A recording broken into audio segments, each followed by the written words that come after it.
Hujan itu tidak datang untuk menjuburkan tanah. Ia datang untuk mengambil.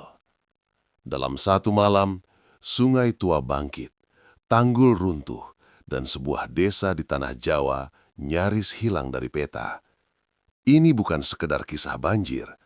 Ini adalah cerita tentang peringatan yang terlambat disadari. Selamat datang di Naninu Story, tempat di mana kisah-kisah kelam, sejarah, dan legenda Nusantara kembali dihidupkan. Dengarkan cerita ini sampai akhir, karena setiap kisah menyimpan pesan, dan tidak semua peringatan datang sebelum segalanya terlambat.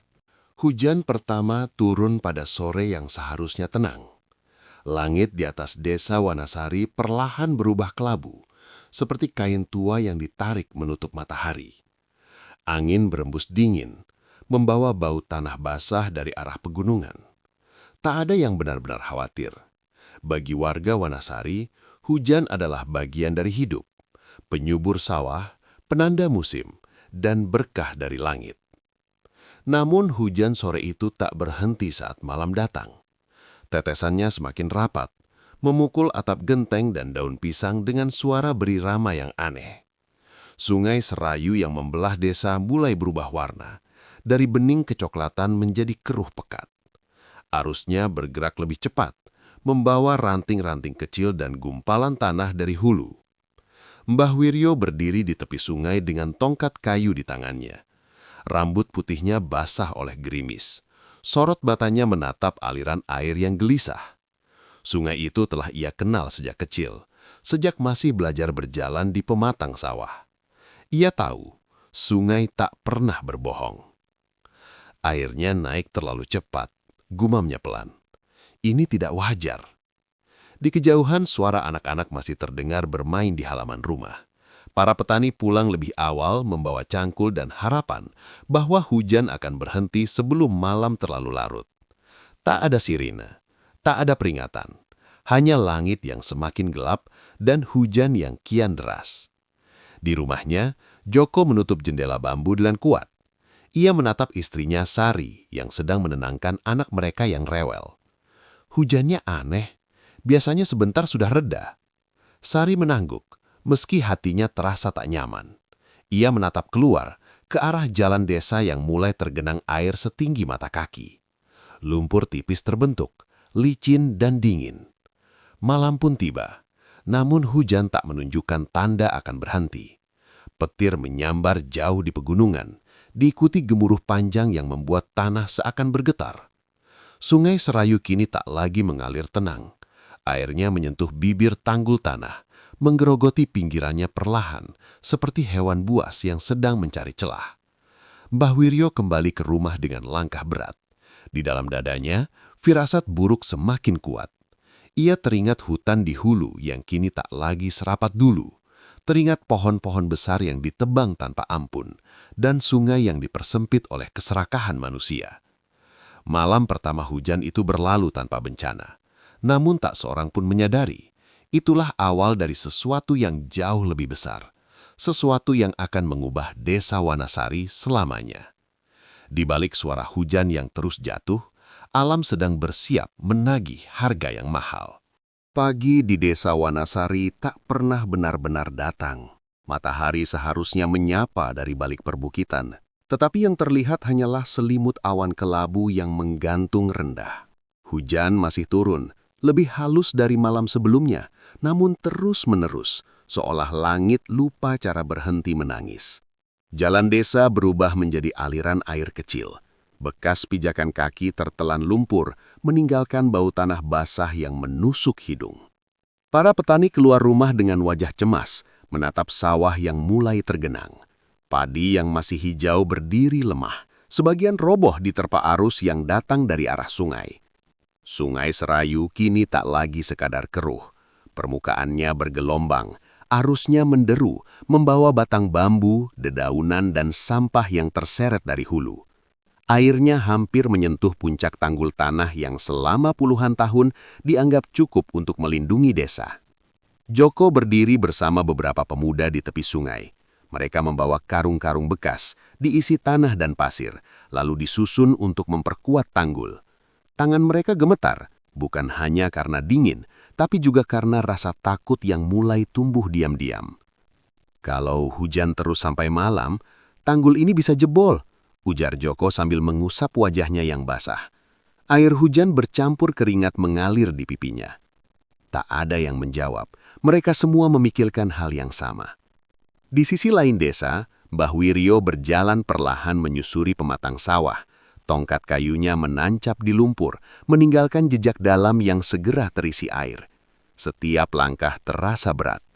Ia melihat air mengalir dari arah bukit tanpa hambatan, membawa tanah merah dan ranting patah. Hutan sudah tak mampu menahan air, gumamnya lirih. Semua dilepaskan sekaligus. Siang menjelang, hujan kembali menggila. Tetesannya besar-besar, menghantam atap dan tanah dengan suara kasar. Sungai Serayu meluap ke sawah, menelan pematang satu persatu. Para petani berteriak, mencoba menyelamatkan alat-alat mereka, namun air bergerak terlalu cepat. Di rumah, Sari mengemasi barang-barang penting, pakaian, surat-surat, dan sedikit beras ia masukkan ke dalam karung. Anaknya menangis, takut oleh suara hujan dan petir yang bersahutan. Hatinya dipenuhi kegelisahan yang sulit dijelaskan. Menjelang sore, berita buruk menyebar dari mulut ke mulut. Desa di hulu telah lebih dulu terendam. Beberapa rumah hanyut, arus sungai tak terkendali. Langit semakin gelap meski belum malam. Angin bertiup kencang membuat pepohonan di sepanjang sungai bergoyang liar. Air sungai kini merembes melewati tanggul, mengalir deras ke jalan desa. Mbah Wiryo menghentikan langkahnya dan menatap desa dengan mata berkaca-kaca. Ia tahu batas antara aman dan bencana telah dilewati. Ini baru permulaan. Air belum menunjukkan wajah aslinya. Saat malam kembali turun, hujan masih setia mengguyur Wanasari. Sungai Serayu terus bangkit, mentinggi dan mengaum. Di balik kegelapan, air sedang mengumpulkan kekuatannya, menunggu saat yang tepat untuk menerjang. Dan desa itu, tanpa benar-benar siap, berdiri tepat di jalur amukannya. Malam turun dengan cara yang tidak biasa. Gelap datang lebih cepat, menelan sisa-sisa cahaya sore yang belum sempat mengeringkan tanah. Hujan turun tanpa jeda, jauh lebih deras dari hari-hari sebelumnya. Langit seakan pecah, menumpahkan seluruh isinya ke atas desa Wanasari. Suara hujan di atap berubah menjadi dentuman keras. Angin berteriak di sela-sela pohon bambu, membuat dinding rumah berderit. Sungai Serayu mengamuk dalam kegelapan. Arusnya mengaum seperti binatang buas yang dilepaskan dari kandang. Joko masih berada di tepi sungai bersama beberapa pemuda desa. Mereka menyalakan senter seadanya, berusaha melihat kondisi tanggul yang kini nyaris tak terlihat karena air yang terus naik.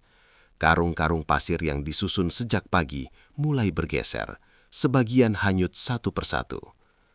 "Tanggulnya lembek," teriak salah satu pemuda. "Air sudah masuk dari bawah."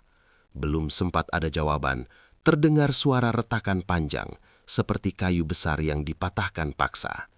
Tanah di bagian tengah tanggul runtuh, terseret arus deras. Dalam hitungan detik, lubang besar terbuka dan air menerobos masuk tanpa ampun. "Jebol!" teriak Joko sekuat tenaga. Air menyembur ke desa dengan kekuatan mengerikan. Arusnya menghantam apa saja yang dilewatinya.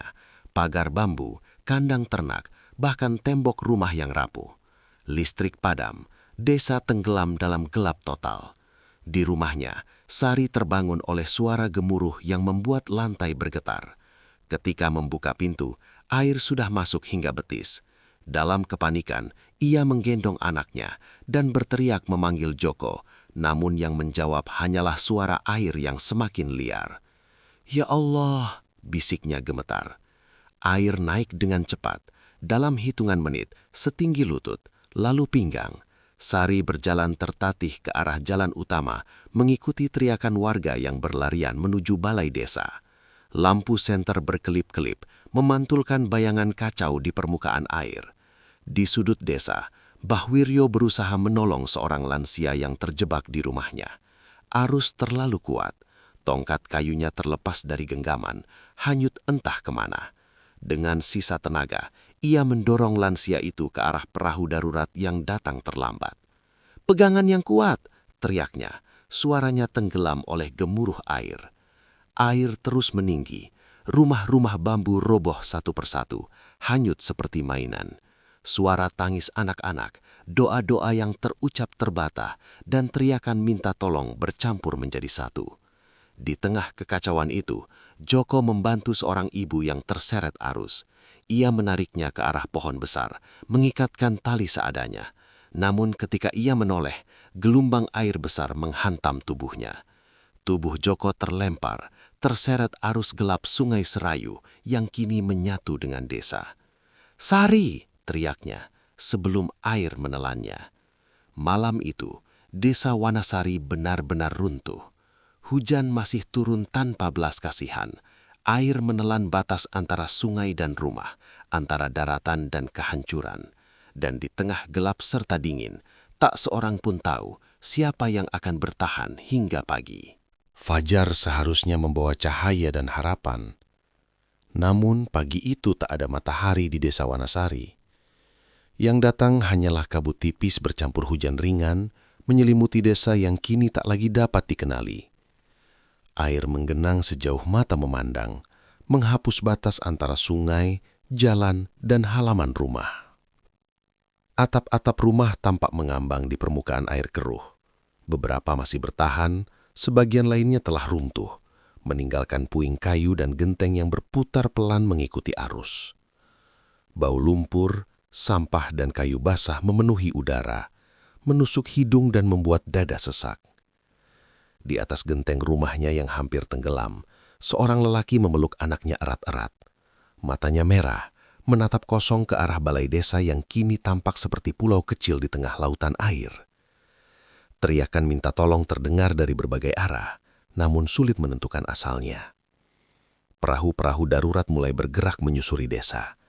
Relawan dan warga yang masih kuat bergantian mendayung melawan arus yang belum sepenuhnya tenang.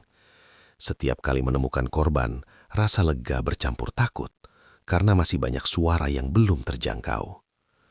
Di balai desa, para pengungsi berdesakan. Lantai dipenuhi lumpur, air menetes dari pakaian basah yang mereka kenakan. Anak-anak menggigil, bibir mereka membiru. Tangisan pecah tanpa henti, terutama dari mereka yang kehilangan anggota keluarga. Sari duduk di sudut ruangan, memeluk anaknya yang tertidur lemah. Pandangannya kosong, menatap pintu balai desa yang terus terbuka dan tertutup. Setiap kali seseorang masuk, jantungnya berdegup kencang, berharap melihat wajah Joko. Namun hingga pagi menjelang siang, harapan itu belum terwujud. "Masih dicari," kata seorang relawan pelan, seolah takut melukai perasaannya. Sari hanya mengangguk, meski dadanya terasa runtuh. Mbah Wiryo tiba di balai desa dengan tubuh gemetar dan pakaian penuh lumpur. Wajahnya pucat, nafasnya tersengal. Ia telah membantu menyelamatkan beberapa warga, namun tenaga tuanya hampir habis. Saat duduk bersila di sudut ruangan, matanya berkaca-kaca melihat keadaan desa. "Ini lebih besar dari yang pernah kita alami," bisiknya. Air belum mau pergi. Menjelang siang, hujan kembali turun meski tak sederas malam sebelumnya. Air tak bertambah, namun juga tak surut. Desa Wanasari terperangkap dalam genangan luas, seakan ditahan agar tetap tenggelam. Kabar buruk mulai berdatangan. Beberapa warga ditemukan tak bernyawa, tersangkut di pohon atau terjebak di dalam rumah yang runtuh. Nama-nama mereka dibisikkan dengan suara lirih, seperti takut terdengar oleh duka itu sendiri. Di kejauhan, suara tangisan kembali pecah ketika satu jenazah dibawa ke balai desa. Sari menunduk, memeluk anaknya lebih erat. Ia tak berani bertanya, tak berani memastikan. Hari itu terasa panjang, dingin, dan berat. Air belum surut, dan ketidakpastian menggantung di udara. Desa Wanasari telah ditelan banjir, dan bersama air itu, banyak harapan ikut tenggelam. Namun di tengah kehancuran, satu hal masih bertahan, keinginan untuk hidup dan saling menolong, meski alam telah menunjukkan sisi tergelapnya. Hari-hari di pengungsian berjalan tanpa hitungan waktu yang jelas. Pagi, siang, dan malam terasa sama. Dingin, lembab, dan penuh kecemasan. Balai desa yang biasanya ramai oleh rapat dan hajatan, kini berubah menjadi ruang sempit berisi ratusan tubuh lelah yang berbagi lantai berlumpur dan udara pengap. Bau pakaian basah, lumpur dan obat-obatan bercampur menjadi satu. Setiap suduk dipenuhi suara batuk, tangis anak-anak, dan bisikan doa yang tak putus. Beberapa warga duduk terdiam menatap kosong, sementara yang lain berusaha membantu sebisanya, membagikan makanan atau mengipas orang yang demam. Sari terbangun setiap pagi dengan perasaan yang sama, cemas dan hampa. Anak kecilnya masih lemah, wajahnya pucat akibat udara dingin dan kurang tidur. Sari mengusap kening anak itu perlahan, seolah sentuhan tangannya mampu menolak penyakit dan ketakutan sekaligus. Setiap kali pintu balai desa terbuka, jantung Sari berdegup keras. Ia selalu berharap melihat sosok Joko melangkah masuk, basah dan lelah, namun hidup. Namun yang datang seringkali hanya relawan atau warga lain yang wajahnya penuh duka. Pencarian terus dilakukan. Perahu-perahu kecil menyusuri desa yang masih terendam. Mereka memeriksa atap rumah, pepohonan, dan sudut-sudut gelap tempat manusia mungkin terjebak. Setiap korban yang ditemukan membawa dua kemungkinan, harapan atau kehilangan. Di sudut lain balai desa, Mbah Wiryo duduk bersandar pada dinding kayu.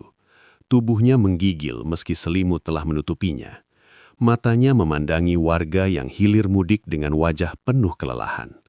Hatinya terasa berat, seolah menanggung kesalahan yang tak sepenuhnya miliknya. "Seharusnya aku bersuara lebih keras," katanya pada seorang relawan muda. "Tapi siapa yang mau mendengar orang tua seperti aku?" Relawan itu hanya terdiam. Kata-kata Mbah Wiryo adalah kata-kata yang banyak orang pikirkan, namun terlambat diucapkan. Malam hari di pengungsian terasa paling menyiksa. Saat lampu dimatikan, pikiran-pikiran buruk bermunculan. Tangisan tertahan terdengar di antara dengkuran dan batuk. Ada yang kehilangan anak, ada yang kehilangan orang tua, ada pula yang kehilangan rumah dan masa depan sekaligus. Sari sering terjaga menatap langit-langit balai desa. Dalam diam, ia berdoa. Bukan hanya agar Joko ditemukan, tetapi juga agar ia diberi kekuatan menerima apapun yang terjadi. Hari kelima di pengungsian, kabar baru datang. Air mulai surut perlahan. Beberapa bagian desa sudah bisa dilewati dengan berjalan kaki, meski lumpur setebal betis masih menutup jalan. Harapan kecil muncul, namun disertai ketakutan akan apa yang mereka temukan. Di antara lumpur dan doa, warga Wanasari bertahan. Mereka belum tahu bagaimana cara membangun kembali hidup yang telah hancur. Namun satu hal pasti, selama mereka masih bersama, mereka belum sepenuhnya kalah. Dan di balik dinding balai desa yang lembab itu, setiap hati memeluk harapan kecil, menunggu jawaban dari alam yang masih membisu. Pagi itu, hujan akhirnya berhenti. Untuk pertama kalinya sejak berhari-hari, desa Wanasari terbangun dalam keheningan yang asing. Tidak ada gemuruh air, tidak ada dentuman hujan di atap, hanya suara burung yang terdengar lirih, seolah ragu untuk kembali bernyanyi di tanah yang masih basah dan penuh luka. Air memang mulai surut, tetapi meninggalkan lumpur tebal berwarna coklat kehitaman. Jalan desa nyaris tak bisa dikenali. Bekas rumah hanya berupa rangka kayu patah, genteng berserakan, dan perabot yang terbenam separuh di dalam lumpur. Setiap langkah mengeluarkan suara lengket, seakan tanah enggan melepaskan apa yang telah diambilnya. Beberapa warga mulai kembali ke rumah mereka, atau tepatnya ke tempat di mana rumah mereka pernah berdiri. Tangisan kembali terdengar ketika kenyataan terlihat jelas di depan mata. Tak sedikit yang terduduk lemas, menatap puing-puing hidup mereka tanpa kata. Di balai desa, Mbah Wiryo meminta warga berkumpul. Tubuhnya masih lemah, tetapi sorot matanya tajam, dipenuhi rasa tanggung jawab. Ia berdiri di depan mereka, bersandar pada tongkat yang baru dipinjamkannya dari relawan. "Anak-anakku," katanya dengan suara serak, "banjir ini bukan datang tiba-tiba." Warga terdiam, bahkan anak-anak berhenti bermain lumpur. semua mata tertuju padanya. Puluhan tahun lalu, hutan di hulu sungai masih rapat. Air hujan diserap tanah mengalir pelan ke sungai. Tapi sekarang, ia menghela napas panjang. Pohon-pohon ditebang, bukit dibuka, sungai dipersempit. Kita sendiri yang membuat air kehilangan jalan. Kata-kata itu jatuh seperti beban berat di dada banyak orang. Beberapa warga menunduk, ada yang mengingat lahan hutan yang mereka jual, ada pula yang teringat sampah yang mereka buang ke sungai tanpa rasa bersalah. Seorang lelaki paruh baya berdiri, suaranya bergetar. "Kami hanya ingin hidup lebih baik, Mbah. Kami tidak tahu akibatnya sebesar ini." Mbah Wiryo mengangguk pelan. "Aku tahu, tapi alam tidak mengenal alasan. Ia hanya mengenal akibat." Sari mendengarkan dari sudut ruangan. Kata-kata itu menusuk hatinya. Ia teringat Joko yang hingga kini belum ditemukan. Dalam dadanya tumbuh perasaan campur aduk antara marah, sedih, dan pasrah. Siang itu, warga mulai bergotong royong membersihkan desa. Lumpur disingkirkan, bangkai ternak dikubur, dan sisa-sisa rumah dikumpulkan. Tidak ada tawa, hanya kerja dalam diam.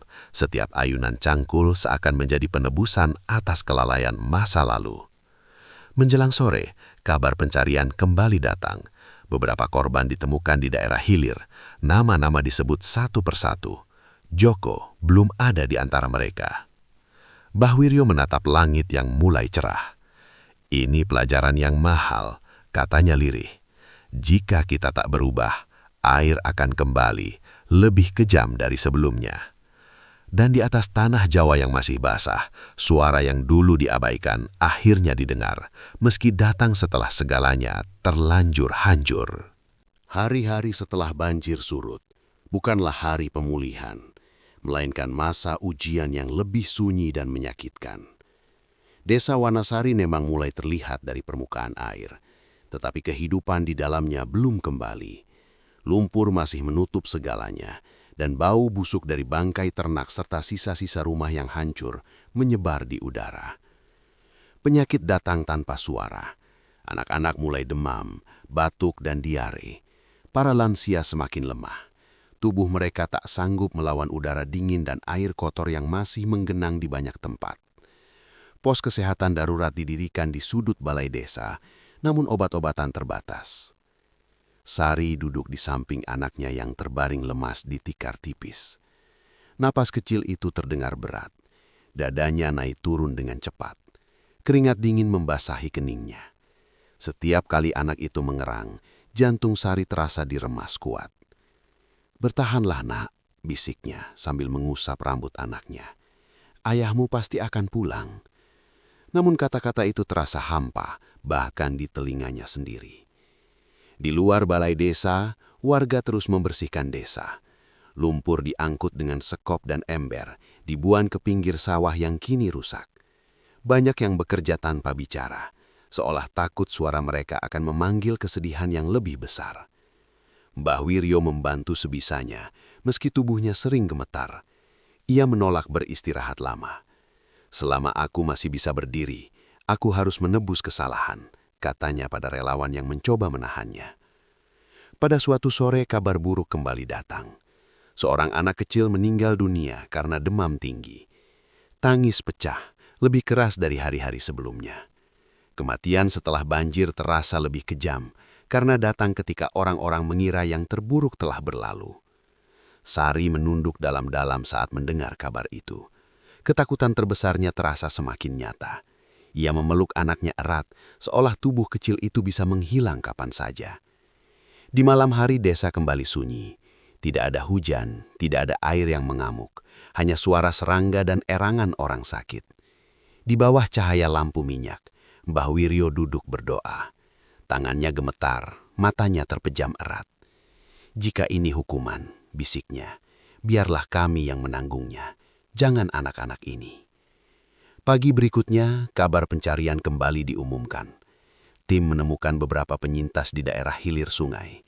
Mereka selamat dengan luka dan kelaparan setelah terjebak berhari-hari. Nama Joko masih belum disebut. Sari merasakan harapannya menipis. Namun jauh di dalam hatinya, masih ada cahaya kecil yang menolak padam. Ia percaya, selama belum melihat dengan mata sendiri, harapan belum sepenuhnya mati. Dan di desa Wanasari, di antara bau lumpur dan rasa kehilangan, orang-orang bertahan bukan karena kuat, melainkan karena tak punya pilihan lain selain terus hidup. Pagi itu matahari muncul dengan ragu, seperti tamu yang takut tidak diterima. Sinar keemasannya menyentuh desa Wanasari yang penuh luka, memperlihatkan kerusakan yang selama ini tertutup kabut dan genangan. Air akhirnya benar-benar mundur, meninggalkan jejak kehancuran yang tak bisa disangkal. Sungai Serayu kembali ke alurnya, namun bentuknya berubah. Tebing-tebing terikis, pepohonan tumbang, dan dasar sungai dipenuhi puing rumah, perabot, serta kenangan yang tak bisa dikembalikan. Bau lumpur kering bercampur anyir memenuhi udara, menempel di pakaian dan kulit siapapun yang melintas. Warga bergerak menyusuri desa dengan wajah muram. Setiap rumah diperiksa, setiap sudut dicari, bukan lagi dengan harapan besar, melainkan dengan kesiapan menerima apapun yang ditemukan. Tangis kini lebih tertahan, seolah air telah mengajarkan cara menyimpan duka. Tim pencarian memperluas area hingga ke hilir sungai. Mereka berjalan kaki, menyusuri semak, memeriksa batang-batang pohon besar yang tersangkut. Setiap benda yang mencurigakan membuat jantung berdegup lebih cepat. Sari berdiri di tepi sungai dengan anaknya di gendongan. Ia menatap air yang kini terlihat tenang, hampir damai. Sulit baginya menerima bahwa arus yang sama telah merenggut begitu banyak nyawa. Di sini terakhir kali Joko terlihat, kata seorang relawan pelan. Sari mengangguk, tak mampu berkata-kata. Matanya memindai setiap sudut, seolah Joko muncul dari balik pohon tumbang atau puing kayu, tersenyum lemah dan berkata bahwa semuanya telah berlalu. Pencarian berlangsung hingga siang, beberapa korban ditemukan, namun bukan yang mereka cari. Setiap kabar membuat dada Sari semakin berat. Harapannya kini tipis, namun belum sepenuhnya putus. Mbah Wiryo ikut dalam rombongan, meski langkahnya tertatih. Ia memandang sungai dengan tatapan penuh penyesalan. Sungai ini bukan jahat, ia hanya mengembalikan apa yang kita lakukan padanya. Menjelang sore, langit kembali berubah warna, bukan mendung, melainkan jingga senja yang lembut. Saat itulah salah satu relawan berteriak memanggil yang lain. Ada orang! Semua berlari mendekat. Di balik semak bambu yang tumbang, seorang lelaki terbaring lemah, tubuhnya penuh lumpur kering. Nafasnya tersengal-sengal, matanya terbuka setengah. Sari berlari paling depan, lututnya gemetar ketika ia mendekat. Wajah itu kurus, pucat dan penuh luka, namun ia mengenalnya. Mas, Joko? Suaranya nyaris tak terdengar. Kelopak mata itu bergerak, bibir keringnya berusaha tersenyum. Sari, bisiknya lemah. Tangis pecah seketika. Sari jatuh berlutut memeluk tubuh suaminya dengan gemetar. Relawan segera memberi pertolongan, membawanya ke pos kesehatan darurat. Mbah Wiryo menatap pemandangan itu dengan mata basah. Di tengah banyak kehilangan, satu nyawa kembali, satu harapan masih hidup. Saat malam turun, kabar tentang Joko menyebar ke seluruh desa. Senyum kecil muncul di wajah-wajah yang selama ini hanya mengenal duka. Mereka tahu, luka masih banyak, tetapi hidup masih memberi kesempatan. Dan di tepi sungai Serayu yang kini tenang, desa Wanasari menarik nafas panjang, bersiap menghadapi hari esok, apapun bentuknya. Desa Wanasari perlahan belajar hidup kembali. Meski tidak ada satupun yang benar-benar kembali seperti semula. Matahari kini datang setiap pagi, menyinari puing-puing rumah dan jalan yang masih retak. Lumpur mulai mengering, meninggalkan warna coklat kusam di dinding dan lantai yang tak bisa sepenuhnya dibersihkan. Joko terbaring di pos kesehatan darurat. Tubuhnya lemah, penuh luka lecet dan memar, tetapi nyawanya selamat. Setiap kali membuka mata dan melihat Sari di sampingnya, ia merasa seperti kembali dari dunia lain, dunia yang gelap, dingin, dan sunyi. Aku pikir tak akan pulang, katanya suatu pagi dengan suara parau. Sari menggenggam tangannya erat. Yang penting sekarang kamu di sini. Namun kebahagiaan mereka dibayangi kenyataan pahit di luar tenda perawatan. Tidak semua keluarga mendapat akhir yang sama. Daftar korban terus diperbaharui.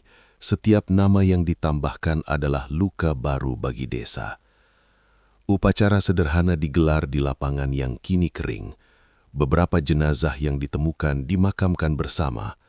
Tidak ada peti mewah, hanya kain putih dan doa yang terucap lirih. Warga berdiri berbaris, sebagian menangis, sebagian menatap kosong. Mbah Wiryo memimpin doa dengan suara bergetar. Mereka adalah saksi dari kelalaian kita, katanya, dan pengingat agar kita tak mengulanginya. Sari berdiri memeluk anaknya, menunduk saat nama-nama dibacakan. Ia tahu betul, kebahagiaannya menemukan Joko adalah anugerah yang tak semua orang dapatkan. Setelah pemakaman, desa kembali bekerja. Rangka-rangka rumah dibangun ulang dengan kayu seadanya. Tenda-tenda bantuan masih berdiri, menjadi rumah sementara bagi banyak keluarga. Gotong royong menjadi satu-satunya cara bertahan. Joko, meski belum sepenuhnya pulih, ikut membantu sebisanya. Setiap langkahnya terasa berat, namun tekadnya lebih kuat. Ia ingin membayar hidup yang telah dikembalikan kepadanya. Di tepi sungai, papan-papan kayu kecil ditancapkan. Nama-nama ditulis dengan cat hitam sederhana. Tidak ada hiasan, hanya kejujuran duka yang tak bisa diucapkan dengan kata-kata. Anak-anak mulai bermain lagi, meski tawanya terdengar lebih pelan. Mereka berhenti sejenak setiap kali melewati sungai, seolah masih menyimpan ingatan tentang malam ketika air mengamuk. Mbah Wiryo duduk di beranda rumah sementara, menatap desa dengan perasaan campur aduk. Kita telah kehilangan banyak, katanya pada Joko. Tapi kalau kita belajar, kehilangan itu tidak sia-sia.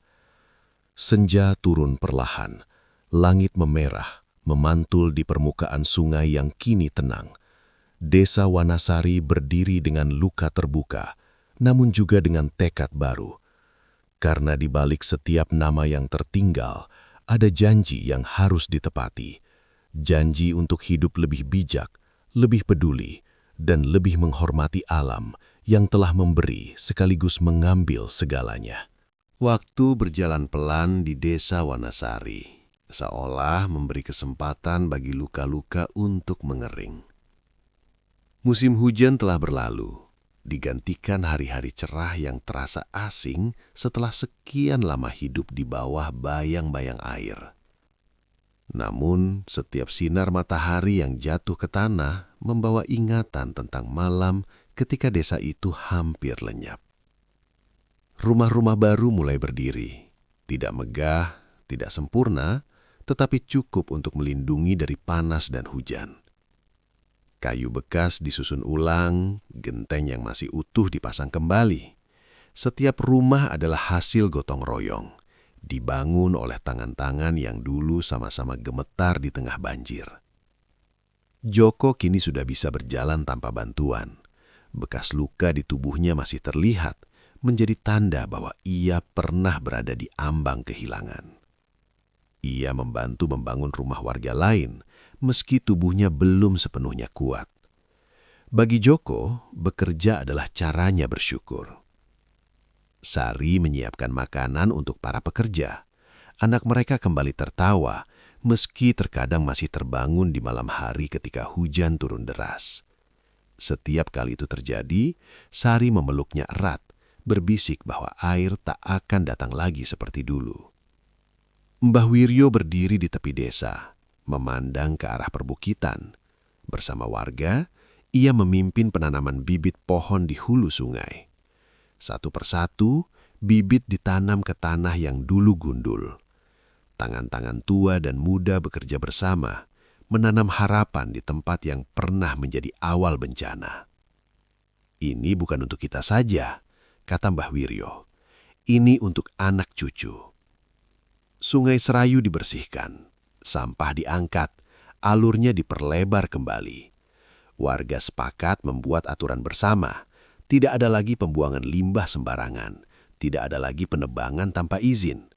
Janji itu tidak tertulis di kertas resmi, tetapi tertanam di ingatan mereka.